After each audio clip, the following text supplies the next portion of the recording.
to UK Column News. I'm your host, Brian Gerrish. With me in the studio behind the technical desk is Mike Robinson. And we will be joined by live video link by Mark Anderson from American Free Press. Well, the weather, we've got a full report for UK today, and it goes something like this. We've got cloud in Glasgow, we've got sunshine in Norfolk, and apparently it's a bit grey in Pembrokeshire. So there we are, Scotland, England and Wales united under one weather system. And we better just ask Mark, if we can, what's the weather doing with you? As you know, it's quite early here, but right now foggy and still dark, but it'll be in the 70s today here in Texas. Okay, we'll think of you suffering under those 70 degree heat wave then. Well, we're going to kick off today just by a recap, really. Yesterday, we were talking about the report produced by Judge Butler Schloss, which basically said religion, well, Christianity is dying, so we might as well reduce its influence. We need to boost the influence of other religions in UK, and we also, of course, need to make sure that our constitution is changed to reflect this.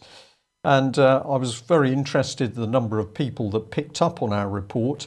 And one particular gentleman said, perhaps you ought to have a look at this man, Giles Fraser.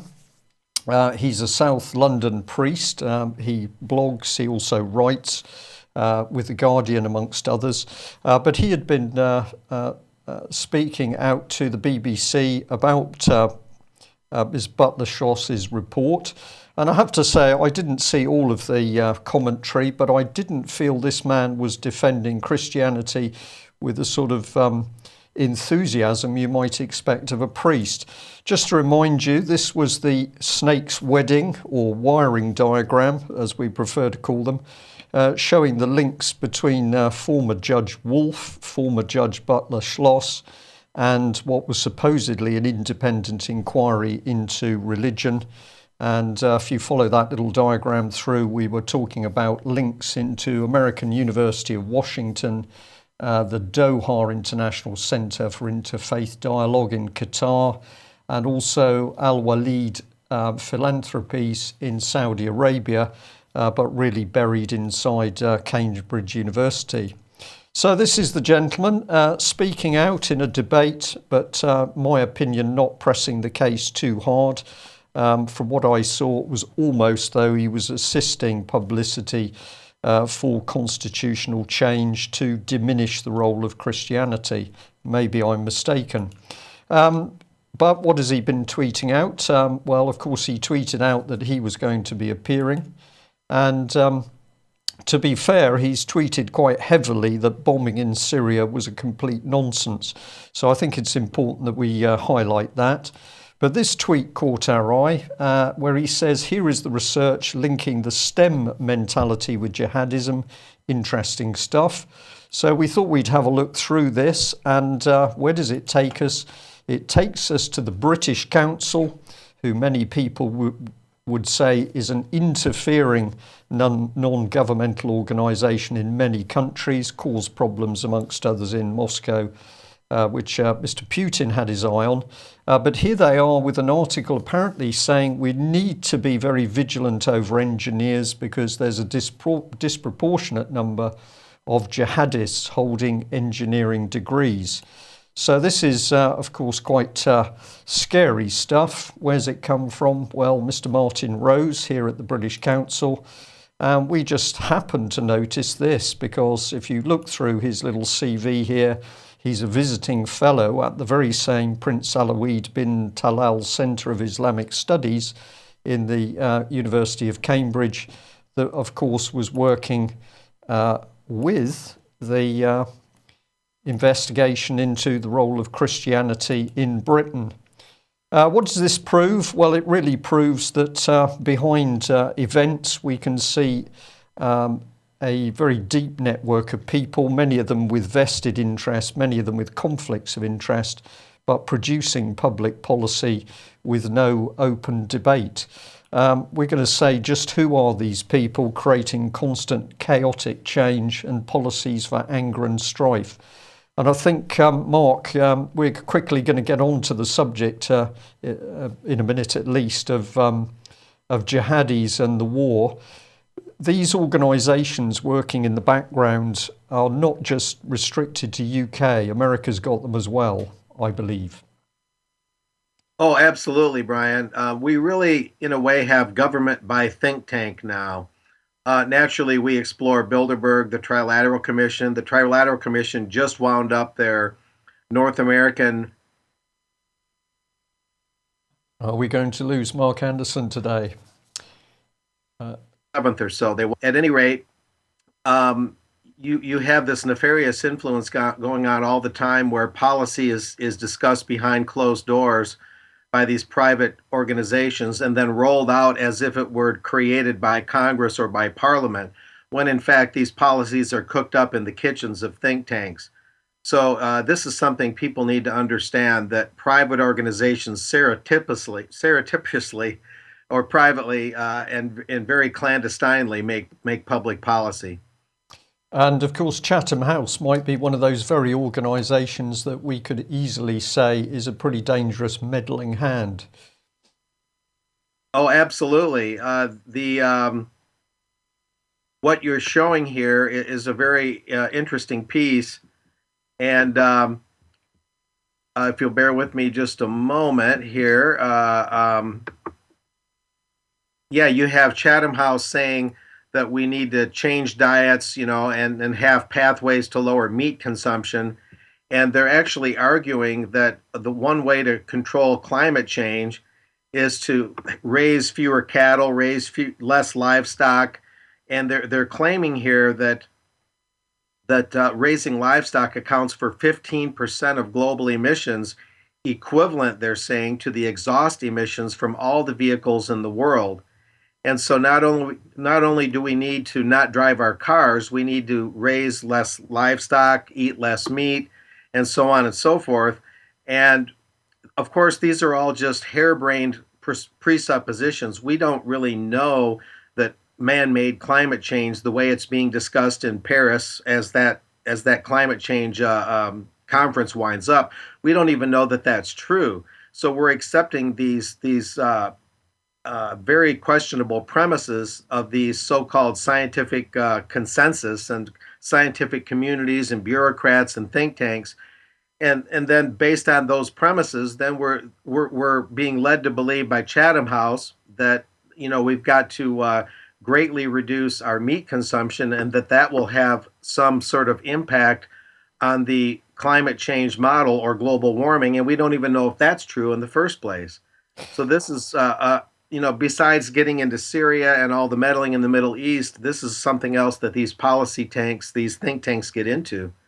They're hidden in the background. Of course, one of the key places to go is to look at who is funding them. They always say, or usually say, they're independent. But if you dig into the background, you will find increasingly obscure, certainly very large trusts usually pumping the money in. And we better give George Soros a mention here, because, of course, his Open Society network has been pumping literally billions of dollars into hundreds, possibly thousands of these different think tanks. They are dangerous because the policy that comes out of them seems automatically to be hoovered up by MPs here in Britain. Are American senators in bed with these organisations in the same way in the US? Oh, absolutely. You'll see countless senators and congressmen and Secretary of State John Kerry going to the Atlantic Council, the Council on Foreign Relations, showing up at Trilateral Commission meetings, occasionally popping in at Bilderberg. And all that networking keeps going on 24/7 to, as we say, cook public policy in the back kitchen and bring it out as if it were just made by our government, when in fact it's made secretly. And even if the policy were good, that would be questionable, but we have very questionable policies that are based on extremely flimsy premises, and leading us into war, leading us into completely misunderstanding climate change, such as it is. And so it's bad policy along with being secretive policy. Bad policy, dangerous policy. I'm just going to use a little bit of ridicule here, but I discussed this Chatham House climate change, changing diets article with my two spaniel dogs, and I have to say to you, they were pretty upset at the thought of having meat cut out of their diet. But if my dogs are likely to suffer as a result of this, of course, it doesn't take any notice of what people's dietary needs are across the world. We've got people who can barely feed themselves in many countries, and yet we've got these well-fed people meeting behind closed doors in Chatham House, deciding on what the food requirements should be. Where does that take us to? War, probably, isn't it? The follow-up. Yeah, sorry. Are we there? We are. Mark, the next thing you wanted us to highlight was this Chicago Council website, and they seem to be running surveys, which we're all supposed to believe in at the moment. Oh, absolutely. This is particularly interesting. As we've talked about on this show, the Council on Foreign Relations, based in Chicago, is the sibling of the New York Council on Foreign Relations. Only the Chicago one, they changed the name to the Chicago Council on Global Affairs, and they're both tied to Chatham House, which we just got done talking about there in the UK. And notice the headline, notice the way it's worded. ISIS successful in raising U.S. public fears about terrorism. So apparently, at least by implication, ISIS sits around in some sort of boardroom or strategy room and figures out how to directly manipulate U.S. public fears about terrorism. And now we're being told they're successful. Who knew? And they go on to outline in this article, and naturally we don't have time to get into excruciating detail, but they're basically saying that Americans supposedly had this terrible fear of Islamic extremism in general and ISIS in particular in 2014, but now in 2015 across the board that those fears have went up, and then supposedly U.S. support for even more airstrikes in Syria and Iraq against ISIS and related groups also has increased, we're told. And you just name it. More Americans now believe in the assassination of individual terrorist leaders, either by drone or some other means. 73% now, used to be 70%. U.S. airstrikes against terrorist training camps used to be 71% last year. Now we're told it's 77%. And I would argue, as we'll talk about in today's show, that a lot of this is simply based on these fact-starved, extremely questionable news stories that have been coming out in the UK and the US news media that are just pounding the drums of war, even while the New York Times calls for civilian disarmament in the US, as we'll be talking about. And so the American and British people are fed this news, if you want to call it that, and then they continue. These think tanks and other organizations and polling organizations continue to measure the results of that news. And the result, invariably, we're told at least, is that we want more war, we want more bombings, even though we can clearly see that more war and more bombings is making things worse, not better. It isn't working, and it's driving people out of the Mideast into Europe at a frightening pace. It was interesting that I think it was... sorry, I can't remember which MP it was, but yes, it was Mr. Benn, who was really the MP who swung the vote, perhaps in the House of Commons the other day about bombing Syria, and he went to see some constituents and ended up getting bombarded with some pretty hard-hitting comments. But what he was really surprised at was the number of people who were prepared to say, who were saying to him, you know, we shouldn't be bombing ISIS, we should be talking to them. What's the sort of view of Americans about that sort of approach? It would be a very dim view in the sense that most Americans, from what I've seen, wouldn't even have that cross their mind, because we're given this impression that these mass marauders in ISIS can walk through walls and beam aboard the Starship Enterprise with some sort of gizmos, that they're here today, gone the next second type thing, that they're very elusive. And so I don't think Americans would think of us as talking to ISIS, but they need to realize that ISIS appears to be a covert Western intelligence asset used as a secretive springboard to overthrow Assad in Syria and Syria's government. If they would just realize that, then that would sort of transcend these other questions. Mark, if I can just come in there, if I may. Yesterday, I was given a very interesting piece of information, and it said that prior to the Westminster debate over bombing Syria and the actual vote, MPs could watch a film, and I'm told that film included a lot of film clips which had supposedly been shot by British special forces in Syria. And I think we can safely imagine there's going to be some pretty graphic footage in that film footage. And I found it particularly interesting that MPs would be shown this film. The British public is not shown the film, but a film is shown to MPs before they go and vote. And I am going to guess that the content of that film was very carefully edited in order to more than nudge, in order to push British MPs into saying, well, this is absolutely horrific. These people are indeed horrible murderers, and therefore we need to bomb them. That's pretty deceitful manipulation of MPs, I would have thought. Is same sort of tactics used on senators? Yes, especially through the think tanks, which are constantly sending out studies and white papers to committees and individual members of the House and Senate. And so, yeah, the fear mongering, in addition to the completely misdirected and deceitful U.S. media, the fear mongering operates much the same way. Maybe not quite as blatant right before a vote, but it's ongoing here. So they're constantly saturating our legislators with a similar kind of approach.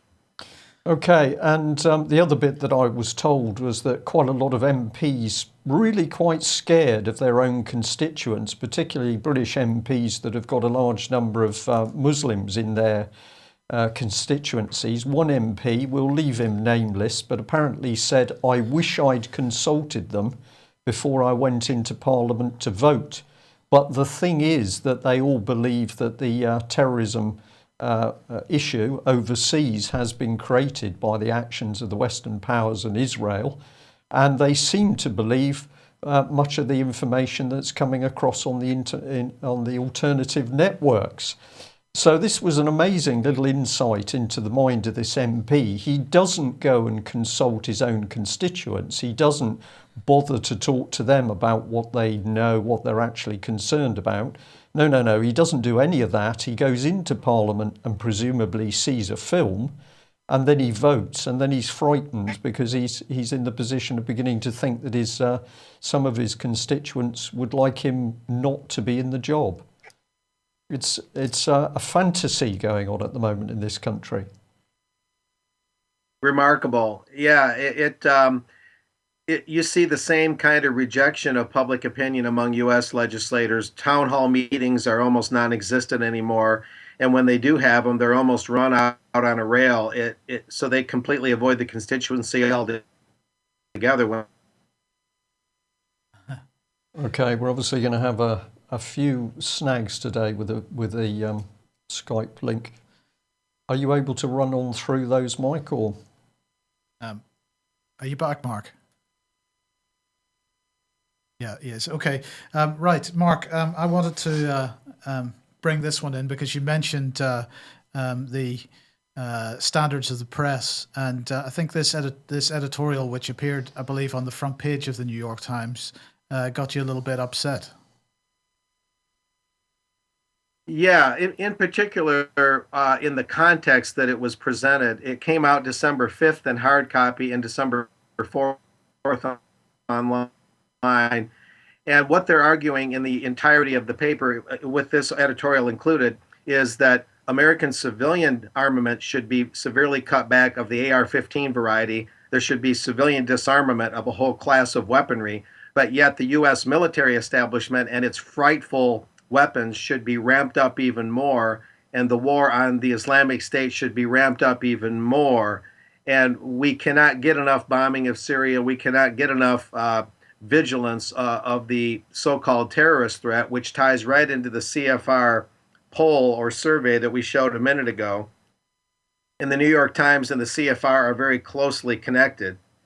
And so ending the gun epidemic in America is civilian guns, but let's ramp up the gun epidemic in the Middle East.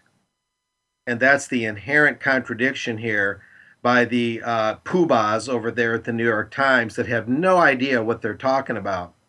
And just to give you another example, in the same edition, and I'm reading right from it, they say that shootings in California, these so called terrorist plots by this man and woman Islamic team, we're told, should reshape the presidential campaign. And they're saying the Republican candidates for president angrily demanded Friday that the United States face up to a new world war, one that has breached its borders, threatened the safety of Americans, and brought the menace of Islamic terrorism deep into the homeland of the U.S.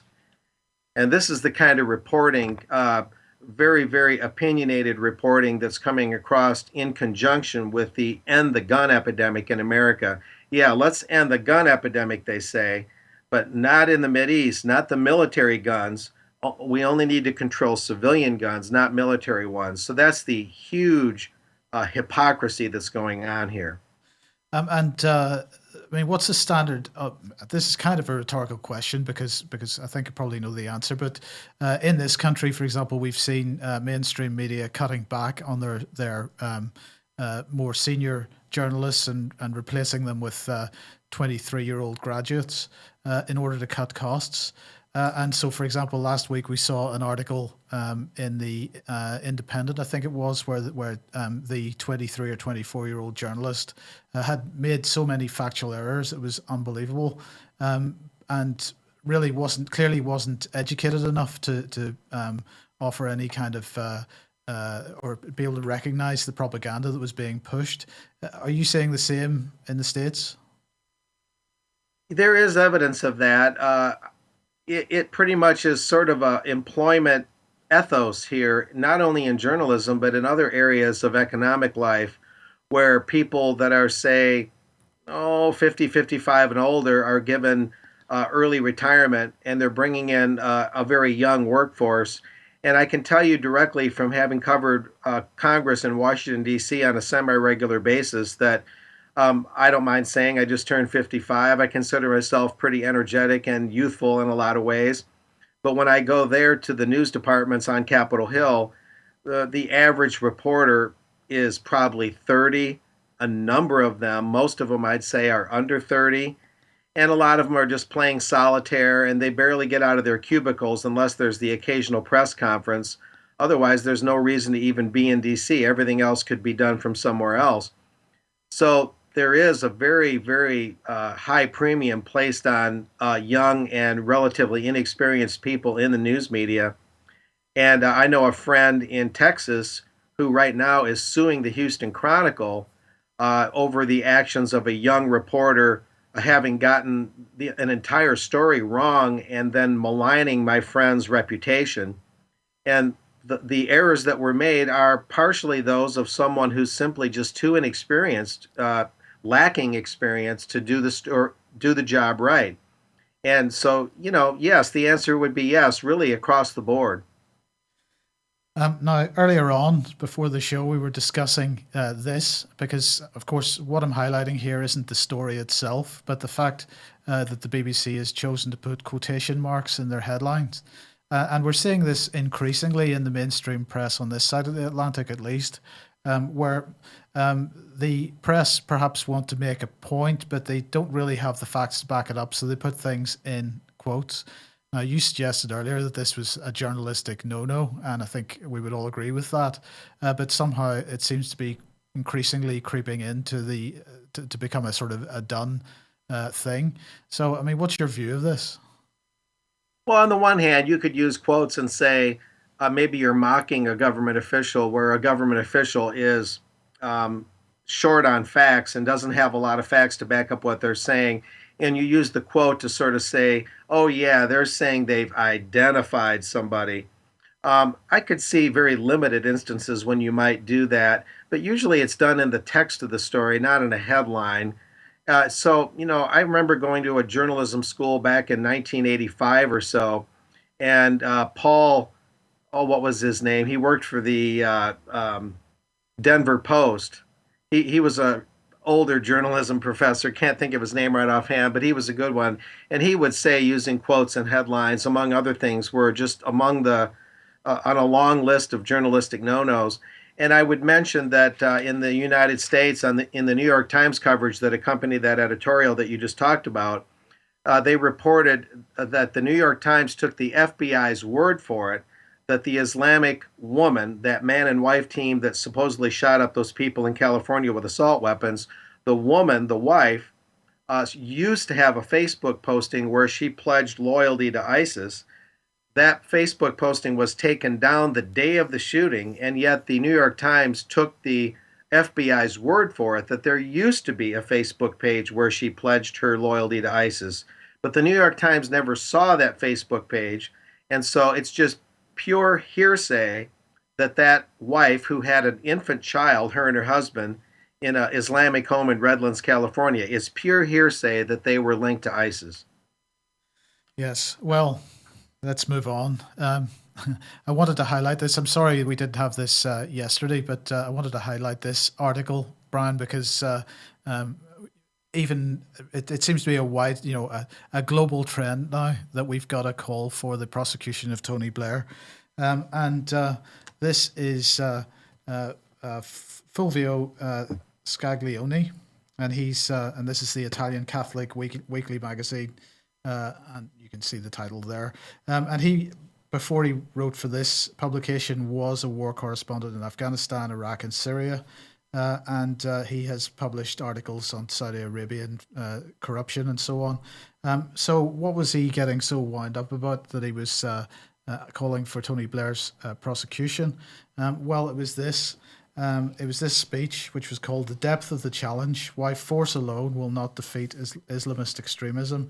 And this was the 7th Kissinger lesson given at the Library of Congress in Washington a few days ago. And Blair said, "Force alone will not prevail. The challenge goes far wider and deeper than the atrocities of the jihadist fanatics. The Islamist ideology also has to be confronted," he went on to say. Now, I'm really not going to quote any more from this because it's just going to make us all ill. But needless to say that the hypocrisy is what did it for Mr. Scaglione, who's perhaps a little less used to Blair's barefaced cheek than the rest of us. But in his article then, Mr. Scaglione says, Tony Blair, in case we've forgotten, is that distinguished gentleman who a couple of months ago, after the publication of some until then secret emails, had to admit that the war in Iraq in 2003 had been planned and decided between him and George Bush a year earlier in 2002, without care for the United Nations inspections or the absence of weapons of mass destruction. Both of them, after attacking the Taliban in Afghanistan, decided to go ahead and have another war, and that was that. A war which, according to many studies, caused 500,000 deaths, coming from another 500,000 deaths out of a total population of 32.5 million, caused by the embargo, which lasted for 13 years. And he goes on to say the role of Tony Blair in this dirty game was particularly embarrassing. After the publication of the emails, he apologized, sort of, but he continues to preach to us, as he did at the Library of Congress. And he finishes off by saying, if we lived in the civilized world, Bush and Blair would have already been put on trial in Nuremberg or The Hague because of war crimes like Milosevic and Karadzic. Instead, we shower them with money so they can explain to us how democracy, international law, and the peace process work. Please put Blair on trial, if nothing else, to stop him from speaking and writing. I thought that sums it up pretty well, Brian. Well, but of course it's mentioned the key attribute, isn't it, of the people putting the money into these people. And I'm not sure what Tony Blair's worth now. I think I read something about 120 million. It's the people putting the money in that allows the stuff to happen. But wouldn't that be wonderful to see Tony Blair appearing in court? Could it happen? Of course it could, if enough people stayed on the case of Tony Blair. Indeed. Right, let's move on to war, Syria, and so on, because that, of course, is one of the key agenda points. Of course, October the 31st, the Russian airliner was shot down in Egypt. We now have the Metrojet company, the owners of Metrojet, wanting compensation from Egypt over the Sinai crash. I suspect they're looking for the wrong culprit here, and they perhaps want to be looking to the governments of the United Kingdom and the United States for compensation for that. Then, of course, the next step in this was the downing of the Su-24 by Turkey, and that was on the 24th of November. Now, the black box has been found. It's been handed back to the Russians. Putin very clear that he believes that that black box is going to prove that the Syrian jet, that the Russian jet was in Syrian airspace at the time. But he's saying that basically he's not going to have that box opened until there are some international observers on board to make sure that everything is done above board. He doesn't want to be accused of changing the truth. Then in December the 1st, let's see, we had Ash Carter announcing that US troops were going over to Iraq, the special forces. And of course, the Iraqi government pretty happy about that. They said, we don't need your help. This form of help don't come. But that didn't stop the Turkish also getting involved, and they have moved in a few days later on the 3rd. They invaded northern Iraq. And again, the Iraqi government asking them to go away because they're not wanted. And so that has escalated now. The Turkish saying that they're not going to withdraw troops and so on. So this continues to build. What else has been going on? Well, of course, the United States thought it was a great idea.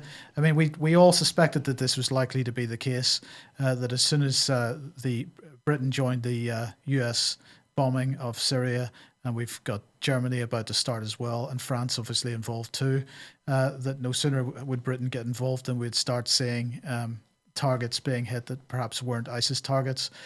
So indeed, the Syrian army base hit by bombs from the United States led coalition, shall we say. And what did they say? Well, the US said that it was the Russians that did it. So that makes sense. That's pretty good. Now, the Finian Cunningham, who Patrick Henningsen has had on his radio show in the last week or two, has been commenting in RT on this. And he's saying, that, let's quote him. He said, despite the absurd denials, the grim conclusion is that NATO is at war in Syria. By extension, that means NATO has also moved to a war footing with Russia as an ally of the Syrian government of President Bashar al-Assad. It looks like Washington is prepared to start a war. And this is really for both of you, Brian and Mark, because increasingly we have been seeing not only ourselves, but mainstream media sources questioning the mental stability of our leaders, Cameron and Obama. And this comment from Mr. Cunningham suggesting that Washington looks prepared to start a world war is increasingly likely, isn't it?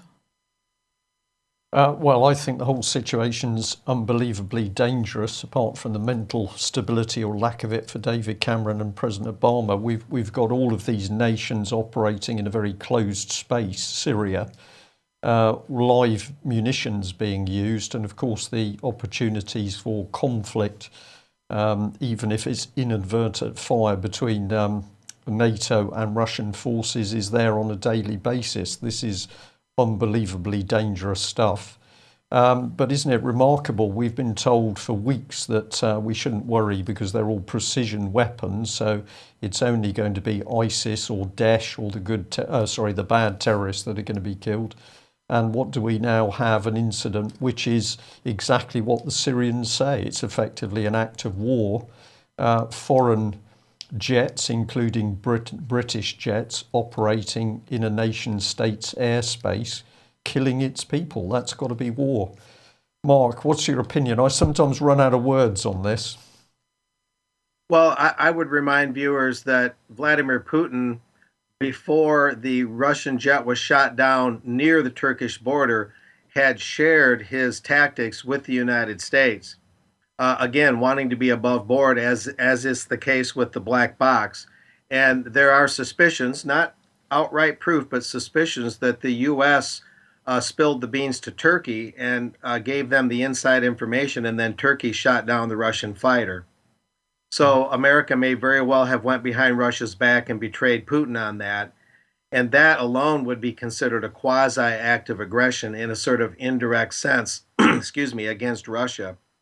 And then we talk about precision bombing. Well, consider that Russian forces were able to scatter ISIS forces in a matter of 2 or 3 months, but British and American forces have been bombing for well over a year. And we're told that, again, ISIS can walk through walls, they can beam aboard the Enterprise right before the bombs hit them. My gosh, they're just so elusive. Oh, what are we going to do? So, only Putin has shown precision military action with probably little or no collateral damage. And the reason there's no precision against ISIS by the West, by the US and the UK, is they're not after ISIS. Ultimately, they're after Assad, as you're indicating. Well, that's very true, Mark. And the other thing I will say is that people believe that NATO is a sort of club of nations all working together, mutual military defence. But of course, it doesn't work like that. There's a pecking order. There's always been a pecking order. So information that would be shared between the British and Americans would not be shared with the Germans or the Dutch. And countries that join NATO thinking that they are going to be able to sit at the table with the big boys, as it were, that is absolutely not the case. They will be denied information. They will be restricted on information, particularly so-called intelligence material. On the other hand, when that intelligence material is released, I'm going to say the lesser nation states always believe they're getting the real thing because it's coming from America or British intelligence. So this is a very vile mix of things going on here. Is NATO operating as one group? In my opinion, absolutely not. It will be the British and Americans driving it, and the bit which constantly upsets me is David Cameron will be speaking on a world stage about what we need to do, but ultimately the people who are going to take the real casualties will be the Americans. Well put. The U.S.-led coalition has conducted nearly 8,000 airstrikes in Iraq and Syria since August of 2014, and some $4.7 billion has been spent fighting ISIS. And yet nothing's changed except that Assad is just being backed into a corner. Yeah. Well, we'll continue to report, but let's have some good news. Mike. Yeah. Just a reminder of the podcast competition. Deadline for this is the 1st of January 2016.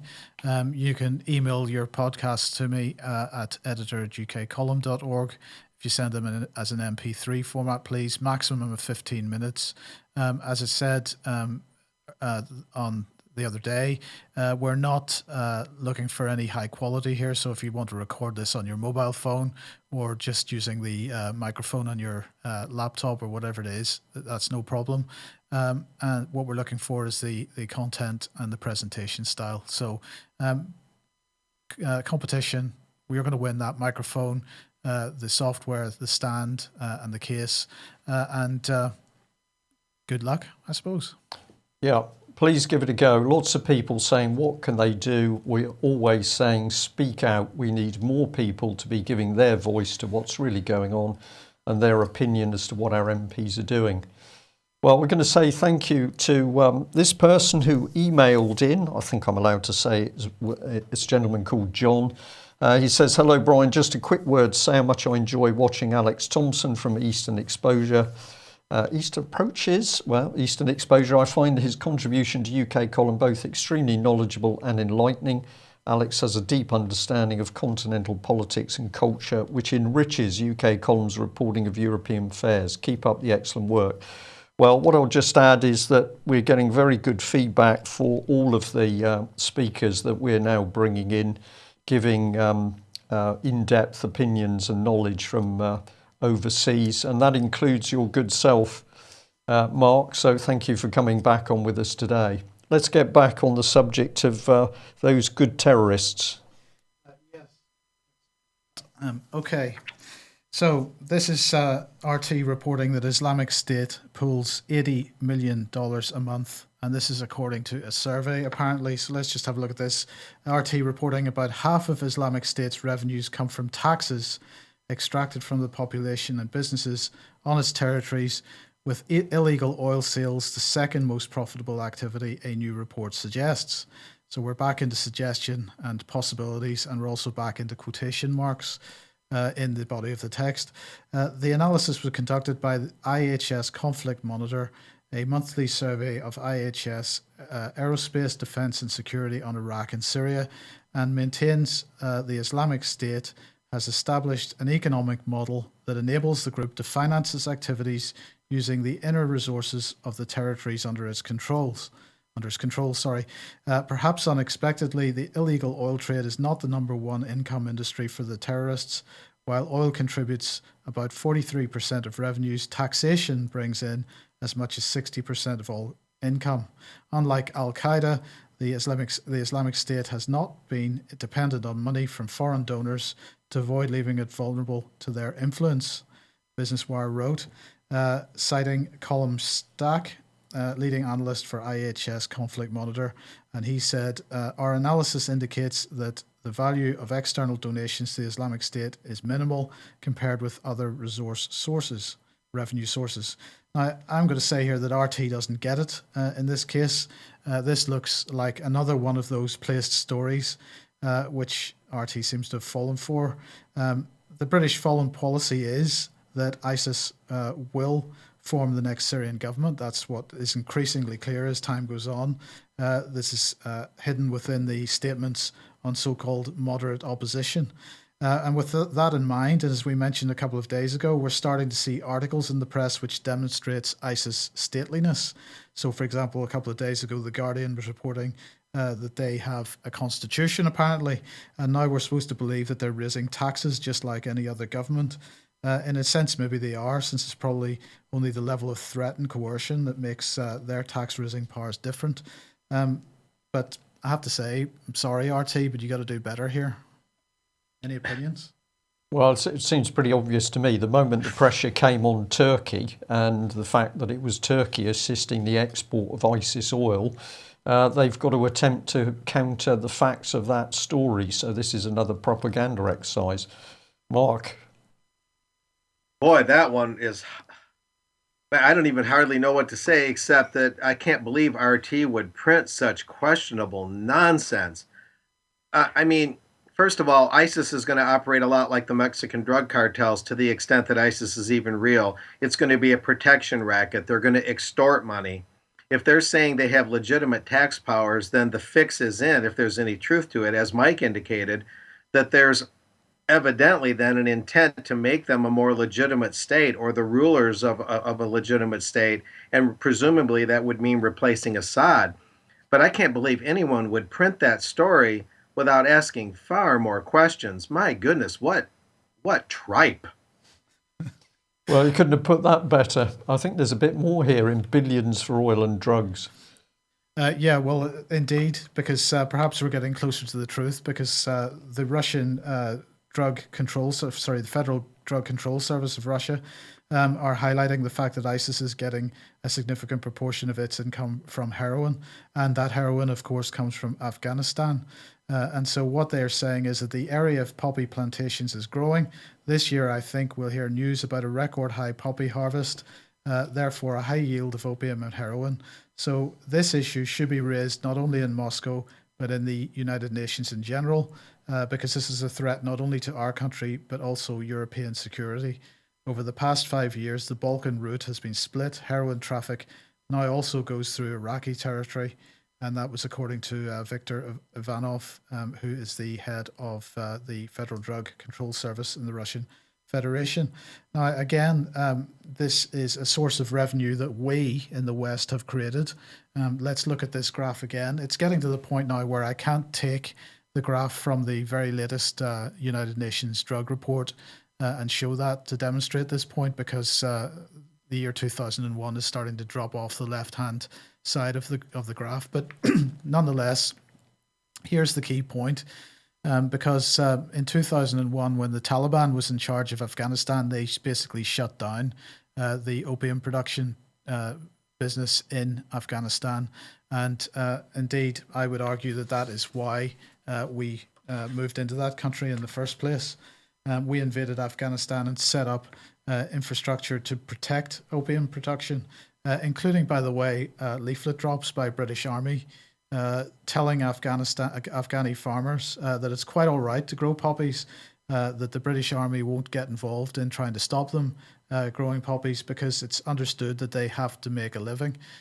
So we absolutely have promoted this production of opium in Afghanistan. That was highlighted by Afghani MP Niazi, and she told an Iranian news agency at the time, I can't remember when this was, 2010, I think, that foreign forces deployed in Afghanistan are involved in the production and trafficking of opium in the country.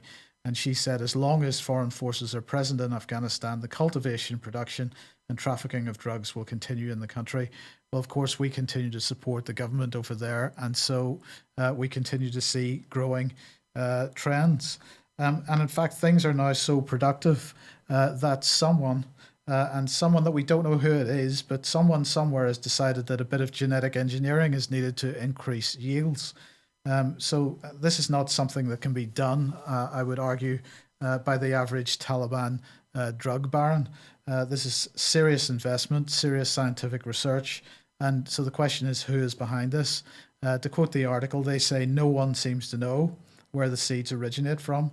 The farmers of Kandahar and Helmand provinces, where most of Afghanistan's poppies are grown, say they were hand-delivered for planting early this year by the same men who collect the opium from them after each harvest, and who also provide them with tools, fertilizer, and farming advice. Who are these people? Where have they come from? What corporations might they work for? I leave our viewers and listeners to guess. Now, of course, that drug money has been the financier of black operations for decades. And I suggest reading these two books on the subject, the CIA Drugs and the Press on one hand, that's Whiteout, Dark Alliance by Gary Webb. I have to say I had the privilege of speaking to Gary Webb a couple of times back in the early 2000s, just before he allegedly committed suicide. Anybody who doesn't know who Gary Webb was, he was the journalist that broke the Iran-Contra scandal.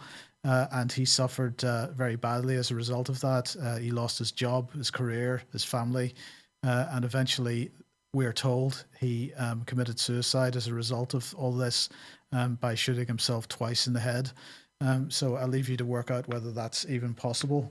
But anyway, do have a look at those books. But if there's any doubt that ISIS, being Britain and the United States pawn in the Middle East, is now helping with Britain's favourite business, the drugs trade, consider this. We've mentioned this before as well, but we'll mention it again because this is a more recent article on the same subject. Britain's opium harvest is increasing year on year. So that's Britain's opium harvest. You've got to ask the question, why are we producing opium poppies? Well, of course, it's for medical morphine. And there's a shortage of medical morphine around the world. We've got heroin being dumped everywhere. We've got, the largest crops of heroin, of opium being produced into heroin from Afghanistan. But instead of actually buying some of that opium for medical use, we are continuing to permit that Afghani opium to be turned into heroin. So you've got to ask why that would be unless we are supporting the drugs trade as a policy. And why would we be doing that? Well, the answer should be clear. It's because this funds black operations, as we've just mentioned, but also because, of course, money laundering is a very large part of what is keeping the financial system afloat at the moment. Brian? Well, to me, every time we show that graph, it's very clear of who's been protecting the poppies, and then you can ask the other questions. If that is true, who's been putting money in? Why were the troops put in? Mark, the black ops and the drugs always go together, and this is basically the powerhouse of these trouble spots around the world, whether it's into Iraq or Afghanistan or Libya, black ops operating on the ground. And I believe the US has just said it's going to increase special ops guys on the ground in Iraq, I think it was. But we're never told the details really as to what these people are doing on the ground. Oh, absolutely true. I can't help but commenting on the drug report and the poppies.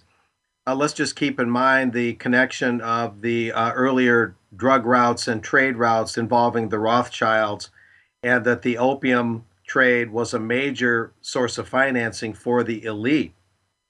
And now the opium trade is partially a source of financing for whatever exactly ISIS is.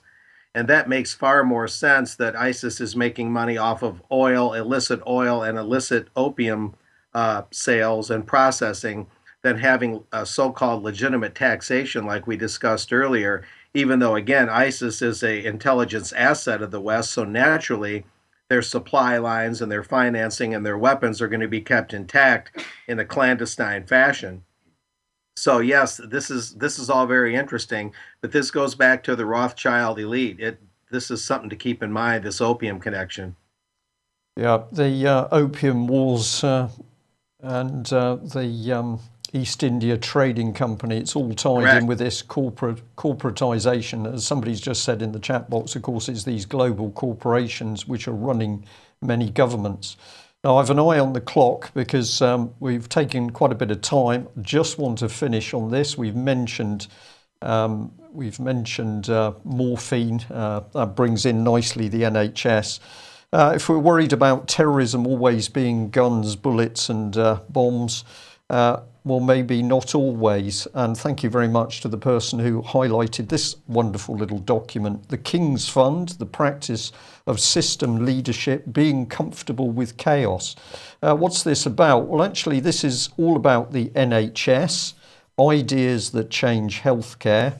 And of course, we should note the chaos, because effectively what this study is saying is chaos is okay. We should be comfortable with chaos, because chaos is just really a bit of a nuisance on the path to changing everything. Now, I'm going to say this is a very dangerous document. Encourage people to find it on the internet and have a look at the language being used.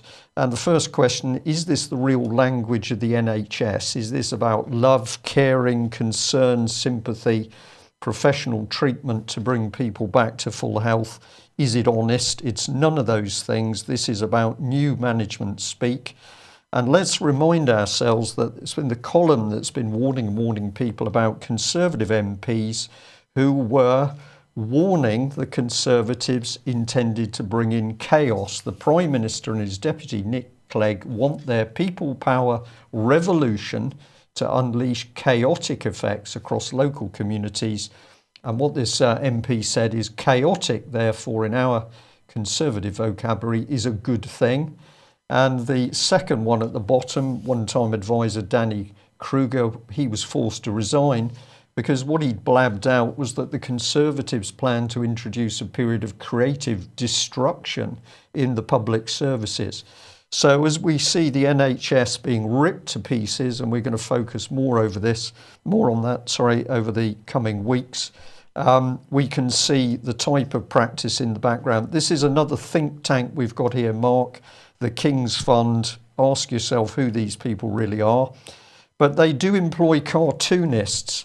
And if you want to know why the NHS doesn't work at the moment, because it has been dragged into a complete shambles. This is the King's Fund cartoon of the NHS. But you need to look at it because, of course, buried at the heart is the private sector, which is the very sector that the King's Fund is really assisting.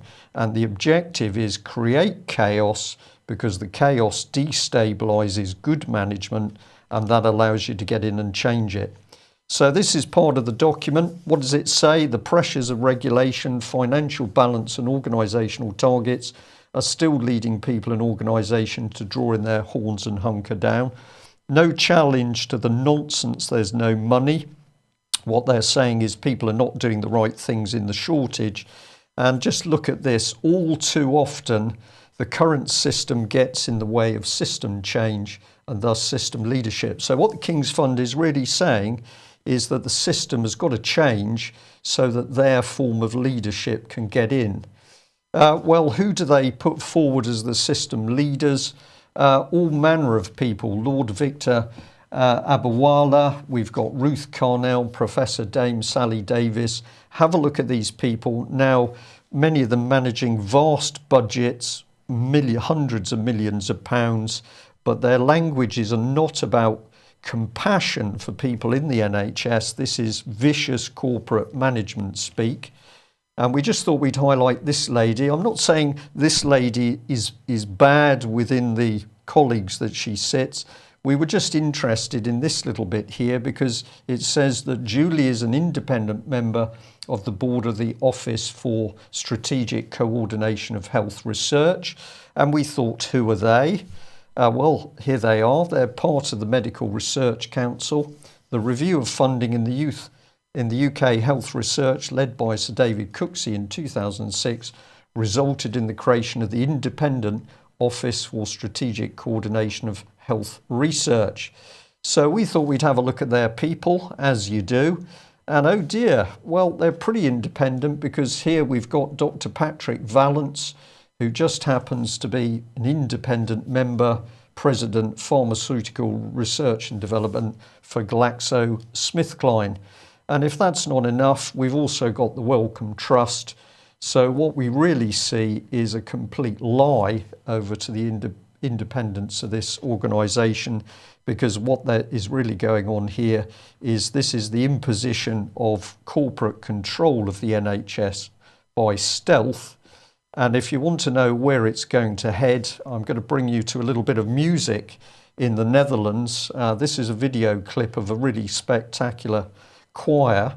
But the significance of this is that the young man who's conducting it is Down syndrome.